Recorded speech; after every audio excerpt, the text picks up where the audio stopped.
Assalamualaikum warahmatullahi wabarakatuh. Salam sejahtera kepada rakyat Malaysia. Khasnya anak-anak muda sekalian, terutama pengundi-pengundi 18 tahun yang akan mengundi dalam pilihan raya yang akan datang. Melaya merdeka 1957. Kemudian tahun 63 kita menjadi Malaysia. Pembentukan bersama Sabah dan Sarawak.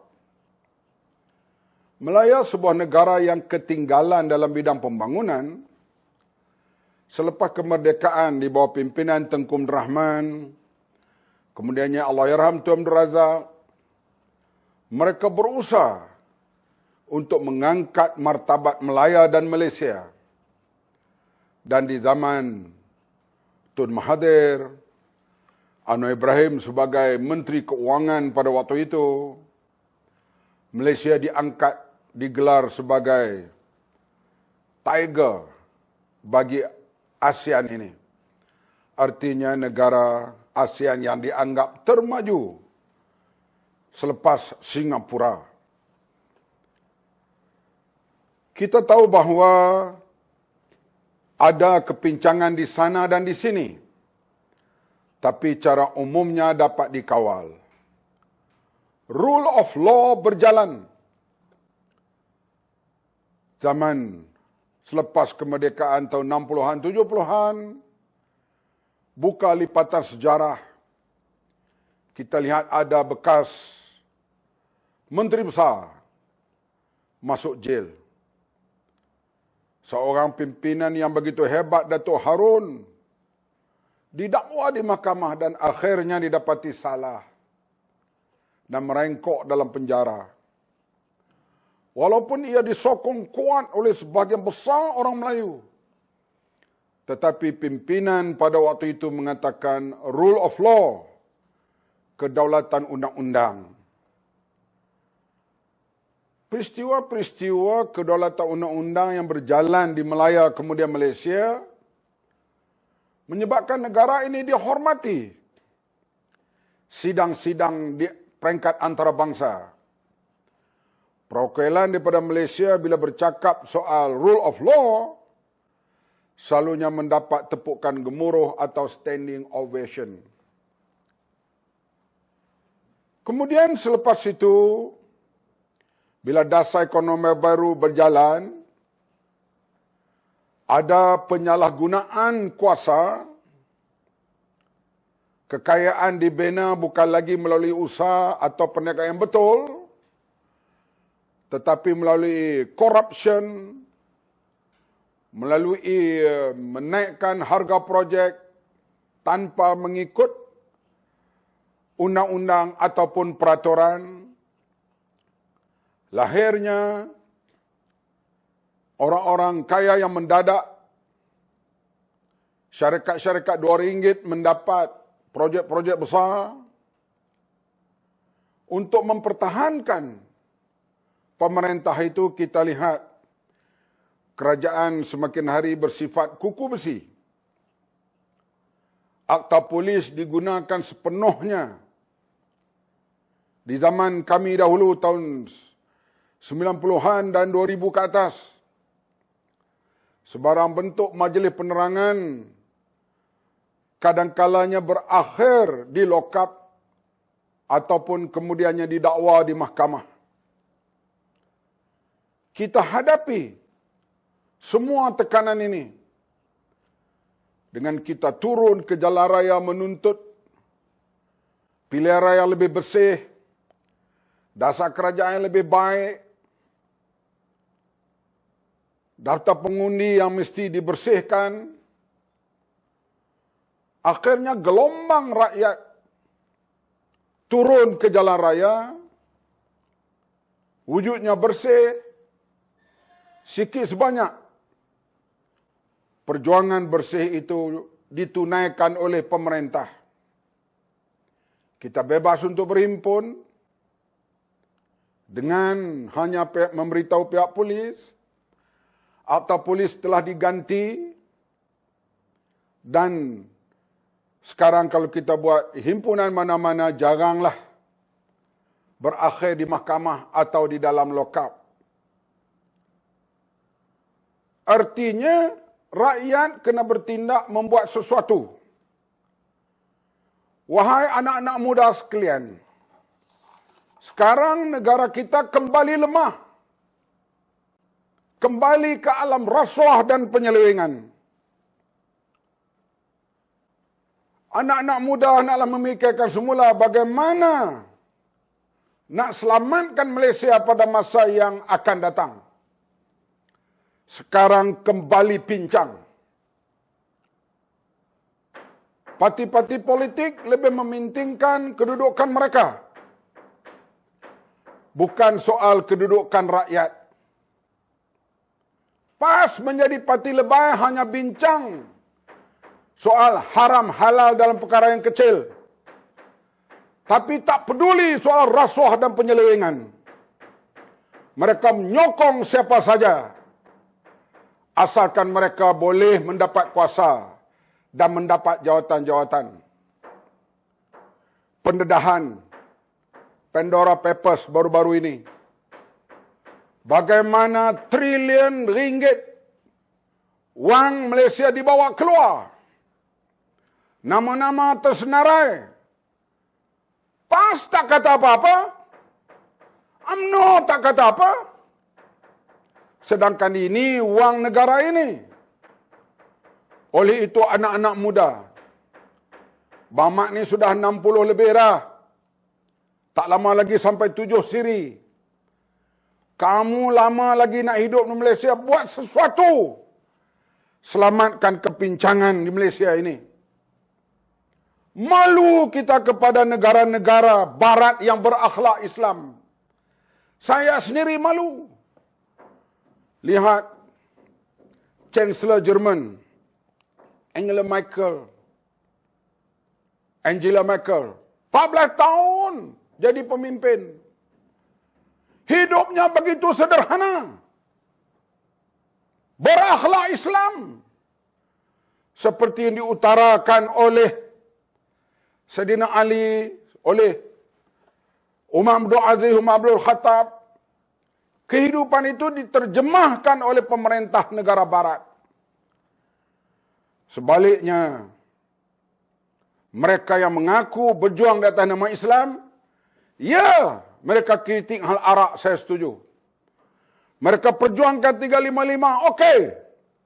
Tapi tak peduli hal rasuah, penyelewengan, Pandora Papers.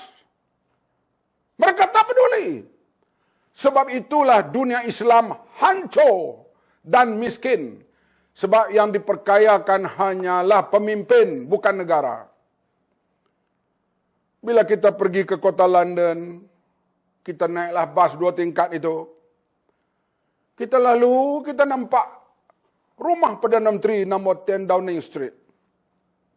Berapa dah Perdana Menteri duduk di situ? Buat sedikit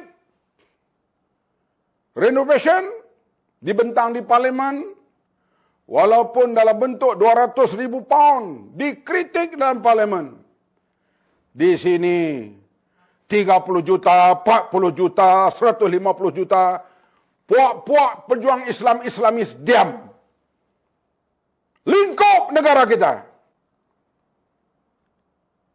Akhirnya yang kaya, pemimpin politik, ahli-ahli perniagaan yang tidak ikut saluran perniagaan yang betul, negara tidak menjadi kaya. Ini berlaku di dunia Islam. Saya menyerulah anak-anak muda, tak kiralah Melayu, Cina, India, Kadazan, Dusun, apa saja kaum di Malaysia. Negara ini perlu dipelihara, dipertahankan. Jangan kita ketinggalan akibat kepincangan yang berlaku sekarang ini. Saya kata tadi, kepincangan yang besar, sekurang-kurangnya muncul bersih. Bukan betul ke semua, tapi dapat membetulkan sedikit keadaan. Apa namakah gerak kaya mesti dibuat? Tak boleh kita melihat negara Malaysia ini jadi seperti sekarang. Kita lihat Orang-orang yang didakwa yang didedahkan di mahkamah mempunyai harta pendapatan juta, seorang demi seorang dilepaskan. Dan sekarang terdedah lagi Pandora Papers ini. Berapa bilion mereka bawa keluar negara. Anak muda masih nak duduk diam. Wang negara kamu dicuri. Kamu tiada kerja. Perancangan ekonomi gagal. Indonesia dan Vietnam sedang membangun begitu hebat. Kamu nak mendiamkan diri, membiarkan orang-orang politik rakus berkuasa di Malaysia.